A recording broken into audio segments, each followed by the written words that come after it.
Salut tout le monde, c'est Simon. Je vous retrouve pour une nouvelle journée de Serie A italienne.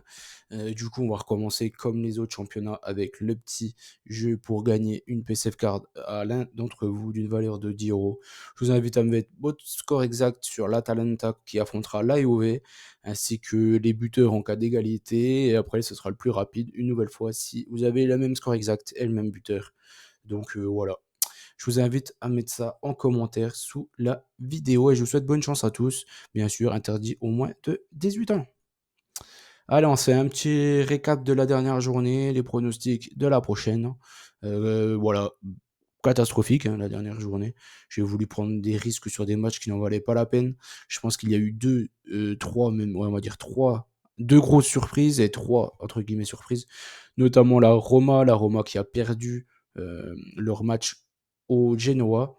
La Fio qui a fait un nul, du coup ça c'est une surprise on va dire entre guillemets, même si la Frosinone ils sont pas mal à domicile. Et la plus grosse surprise hein, de très loin, ça sera l'Inter de Milan qui a perdu à domicile contre Sassuolo. Sassuolo avec une nouvelle fois un top joueur, Berardi, mon petit chouchou de Serie A, qui est certainement un des meilleurs ailiers de ce championnat, si ce n'est le meilleur. Le meilleur, oui, je pense même que c'est le meilleur ailier. Ça doit jouer avec Leao, j'imagine, mais il joue de l'autre côté. Si vous arrivez à vous faire une petite triplette offensive avec en ailier gauche Leao et à droite Berardi, je pense que pour la Serie A, vous êtes très, très, très, très bien. Du coup, j'ai pris trop de risques hein, complètement, donc c'est un peu de ma faute. Empoli aussi, ça pour moi c'est une surprise. Je serais jamais parti sur le fait qu'ils gagnent un match. Ils sont trop nuls depuis le début de la saison. L'Atalanta, ça c'était voilà, l'Atalanta, le Milan, la Lazio, ça reste des favoris qui ont gagné. Pas non plus grosse surprise pour moi. C'est juste moi qui suis parti sur autre chose. Monza Bologne, j'étais parti sur un 1-1, il y a eu 0-0 malheureusement. Après, il y a eu un but de Bologne refusé injustement, selon moi. En tout début de seconde période, il marque un but refusé pour une faute. Il n'y a pas faute de Zirkzee. Je n'ai pas bien compris. Donc voilà, globalement c'est nul. Mais comme disait un grand poète nommé Giroud, c'est mieux de se prendre une bonne petite branlée une fois que plein de petites de nombreuses fois. Allez hop, on est reparti pour la nouvelle journée de ce week-end. On commence par Lecce qui recevra le Napoli. Je suis parti sur un over 1,5. Le Napoli, je suis pas sûr qu'il soit vraiment ultra performant cette saison. Lecce, ils ouvrent vraiment le jeu et jouent super bien à domicile, donc je me méfie un peu de ce match-là. C'est pourquoi je suis parti sur un over.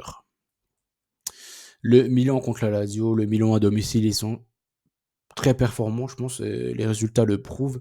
C'est une des meilleures équipes à domicile de Serie A depuis plusieurs années maintenant. La Lazio, ils ne montrent pas trop de bonnes choses là depuis le début de la saison, même s'ils ont gagné le dernier match 2-0 contre le Taureau, mais bon, c'était pas ultra mérité au vu du match.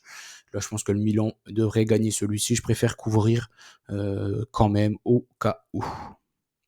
La Salernitana contre l'Inter, je suis parti voilà, sur le petit bet de l'Inter gagnant. Je vois pas trop d'autres issues sur ce match-là. Même s'ils ont fait une contre-perf contre Sassuolo, ils ont quand même un gros effectif l'Inter. Et la Salernitana, ils se font un très très mauvais début de saison. Victoire 3-1 de l'Inter, selon moi. Bologne qui enchaîne les résultats catastrophiques, là, les vieux 0-0 tout naze. Empoli qui a du mal à marquer des buts. Pour moi, l'Under 3-5 est une évidence sur ce match-là. Et j'ai mis un petit avantage pour Bologne quand même. Je les vois gagner. C'est Empoli transparent. Udinese contre le Genoa. Là, je suis parti sur une petite surprise. L'Udinese, il n'arrive pas à marquer de but depuis la perte de Beto. Et le Genoa, ils font plutôt un bon début de saison, notamment, et pourquoi pas tenter ce match-là, le petit but de Retegui à suivre. Mais en tout cas, je vois pas le Genoa perdre sur ce match-là. L'Atalanta contre la Juve maintenant, là, moi, ça sera mon petit prono. Et donc, du coup, je vous invite à faire la même chose en bas de la vidéo pour essayer de gagner la petite PSF. L'Atalanta, je les trouve pas mal depuis ce début de saison, mais ils accumulent les matchs, ils jouent trop les 3 jours. La Juve, ils ont reposé Vlahovic pour le match, le dernier contre Milik, qui a lui marqué. Je pense qu'ils ont un bon effectif et en plus, ils jouent que le championnat. Je ne les vois pas perdre à Bergame globalement. La Roma contre Frosinone. Là, je me dis que la Roma, à un moment donné, ils vont peut-être se remettre la tête à l'endroit. Frosinone, ils font des bons petits résultats. Pourquoi pas tenter le BTTS aussi sur celui-ci? Mais je vais faire confiance à la Roma. Je pense qu'ils ont eu quand même un bon petit effectif, même si les blessures, elles s'accumulent. Il y en a encore eu là le dernier match. Donc ça, ce sera aussi à suivre. Je pense que le gros Mélu va peut-être remarquer un petit but sur ce match-là. Sassuolo contre Monza maintenant. Monza qui enchaîne les matchs nuls. Sassuolo qui enchaîne les bonnes perfs. Mais Sassuolo qui est toujours plus fort contre les grosses équipes que contre les moins bonnes. Du coup, c'est pour ça que je me méfie. Je préfère prendre Sassuolo ou nul sur ce match-là.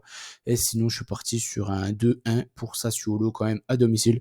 Surtout ils ont l'inévitable Domenico Barardi. Le Taureau qui recevra le Hellas, ça c'est la deuxième purge, j'imagine, ce week-end avec Udinese Genoa. Là, je suis parti sur le fait que le Taureau fait au moins un match nul sur ce match-là. Et j'ai même pris Torino draw no bet, donc rembourser si match nul. J'ai du mal à les imaginer perdre à domicile contre le Hellas Vérone qui n'arrive plus à marquer un but. Et le Taureau, dans tous leurs matchs, il y a très peu de buts aussi. En général, il y a des 1-1, 1-0 ou 0-0. C'est un peu le score du côté du Taureau. Donc c'est un match ultra fermé. Pourquoi pas prendre un under aussi. Mais il n'est pas bien coté. C'est pour ça que je suis parti plutôt sur ça. Alors que le under du côté du Empoli à Bologne, il est mieux coté. La Fio contre Cagliari, bon là je n'ai pas voulu prendre trop de risques encore une fois. Bon enfin, pas prendre trop de risques. Je pense que ce bet là, ça me semble être une évidence. La Fio depuis 2 ans, ils jouent super bien au foot. Ils ont des très bons résultats, moi je trouve, de la globalité. Je les vois pas perdre des points contre Cagliari. Cagliari qui a du mal en Serie A, qui a un effectif très très moindre, très très amoindri par rapport aux autres équipes.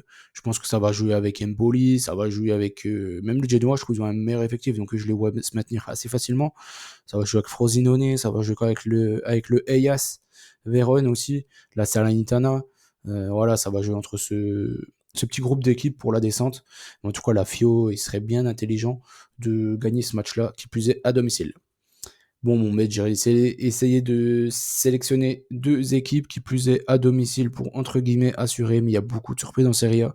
Je vous invite encore une fois à faire attention, surtout le match de la Roma. Concrètement, le match de la FIO, je me fais pas trop de soucis, mais celui de la Roma, à voir. Mais bon, c'est la seule autre grosse équipe qui joue à domicile avec une cote plutôt intéressante pour faire un combiné et avoir une cote sympa à jouer. Donc voilà, je préférais partir sur ça. On a fait le tour de toute cette journée de Serie A. J'espère que la vidéo vous a plu. N'hésitez pas à nous rejoindre sur la petite communauté sur Telegram.